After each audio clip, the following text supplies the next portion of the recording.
Hi guys, இன்னைக்கு வீடியோவில் நம்ம என்ன பார்க்க போகிறோம் அப்படின்னா, ஒரு பிகினர்ஸ் வந்து எப்படி ராட் ரீலை செட்டப் பண்ணுறது அப்படின்றத நம்ம இன்னைக்கு வீடியோவில் பார்க்க போகிறோம். எதுக்காக இது வந்து செட்டப் பண்ணுறது ஒரு வீடியோவாக போடணும் அப்படின்னு கேட்டிங்கன்னா, கண்டிப்பாக இது முக்கியம். ஏன்னா வந்து இது நீங்கள் சரியாக செட் பண்ணல அப்படின்னா உங்களுக்கு வந்து ஃபிஷ் கேட்ச் பண்ணும்போது வந்து மிஸ் ஆகிறதுக்கான வாய்ப்பு இருக்குது. அதனால் வந்து ஃபஸ்ட்டு வந்து எப்படி ராட் ரீலை ப்ராப்பராக செட் பண்ணுறது அப்படின்னு நீங்கள் தெரிஞ்சுக்கங்க. வாங்க வீடியோக்குள்ள போகலாம்.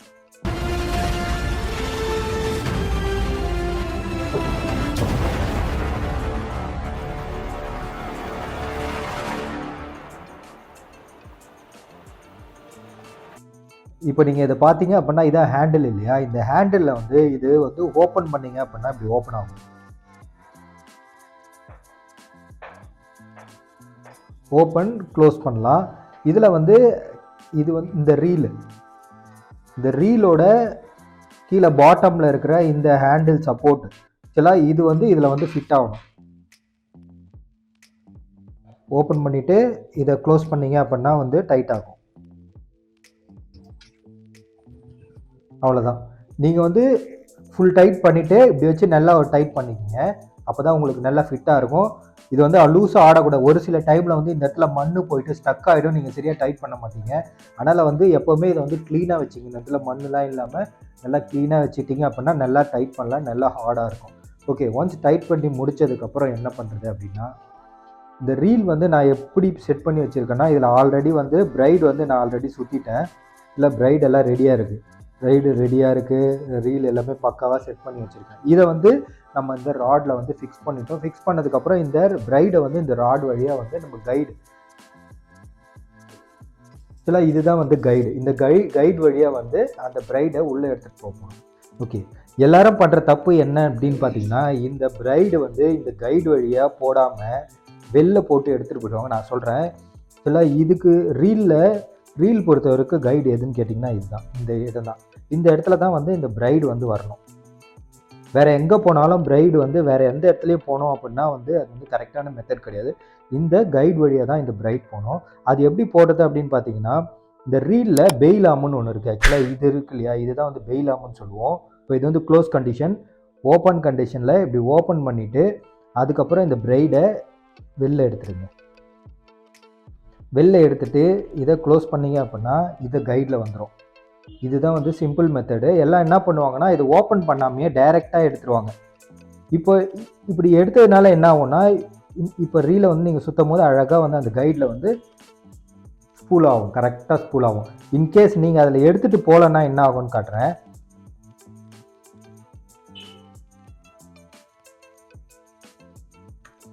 இப்போ வந்து பிரைடு வந்து வெளில இருக்குது இல்லைங்களா? இப்போ பார்த்தீங்கன்னா இந்த கைடு வழியாக நான் எடுத்துகிட்டு போகல அப்படின்னா இப்படி வந்துடும், அழகாக இப்படி லூஸாக வந்துடும் பிரைடு. இப்போ நீங்கள் சுற்றும் போது என்ன ஆகும்னா ஒன்றுமே ஆகாது, அப்படியே தான் இருக்கும். சரிங்களா? அதுக்கு தான் எப்போவுமே என்ன பண்ணணும்னா, இந்த பிரைடை வந்து இது வழியாக இந்த கைடு வழியாக எடுத்துகிட்டு போகணும். இது வந்து ரொம்ப முக்கியம். பிகினர்ஸ் வந்து ரொம்ப தடுமாறுற விஷயம் இது. இதெல்லாம் இந்த இடத்துல தான் வந்து அவங்களுக்கு கொஞ்சம் கன்ஃபியூஸ் ஆகிடுவாங்க. இந்த வழியாக தான் பிரைடு எடுத்துகிட்டு போகணும். ஓகே, ஒன்ஸு இந்த பக்கம் வந்து பிரைடு வெளில எடுத்ததுக்கப்புறம் பெயிலாம் ஓப்பன் பண்ணிவிடுங்க. ஓப்பன் பண்ணி அப்படியே வச்சுருங்க. ஓப்பன் பண்ணி வச்சதுக்கப்புறம் இந்த கைடு வழியாக இந்த பிரைடை நுழைச்சி எடுத்துகிட்டு வரணும்.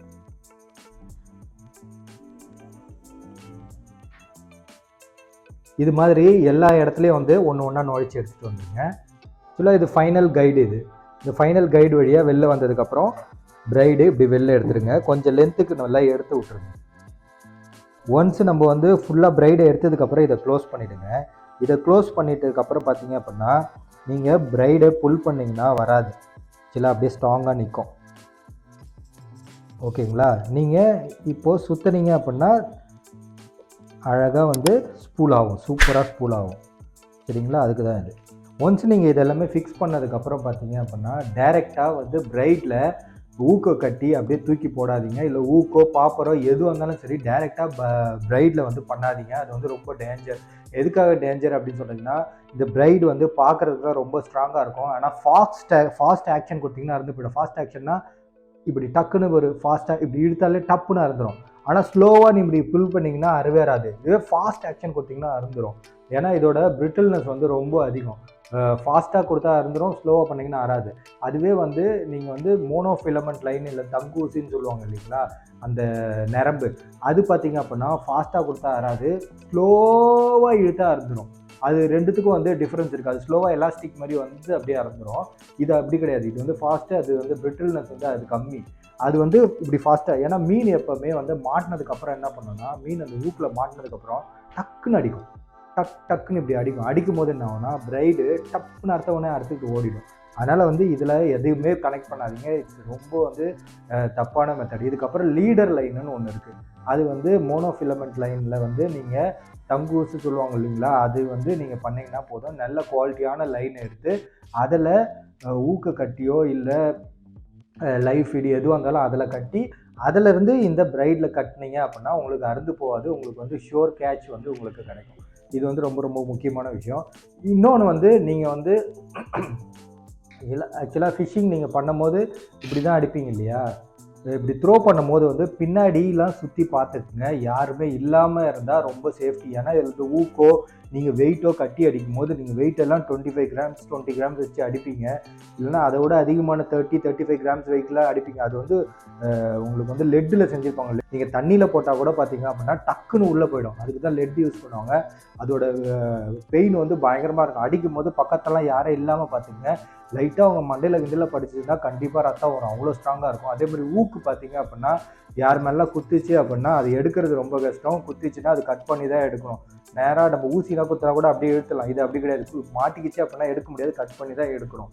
இல்லை சதையை பிச்சுட்டு வந்துடும். இதெல்லாம் ரொம்ப டேஞ்சரஸான கேம் இது, டேஞ்சரஸான ஸ்போர்ட்ஸ் இது. அதனால் வந்து பார்த்து கேர்ஃபுல்லாக நீங்கள் வந்து பண்ணுங்கள். பிகினர்ஸ் பொறுத்த அளவுக்கு வந்து ரொம்ப சேஃப்டி ரொம்ப முக்கியம். எடுத்தவொடனே நானும் போய் பிடிக்கிறேன் அப்படின்ட்டு ஏதோ ஒரு இதுவில் போய் பிடிக்காதீங்க. கண்டிப்பாக ப்ராப்பரான இடத்துல, யாருமே இல்லாத இடத்துல ப்ராக்டிஸ் பண்ணிவிட்டு அதுக்கப்புறம் நீங்கள் வந்து ஒரு ப்ரொஃபஷனல் ஆனதுக்கப்புறம் போயிட்டு எல்லாரும் கூடமே சேர்ந்து பிடிங்க.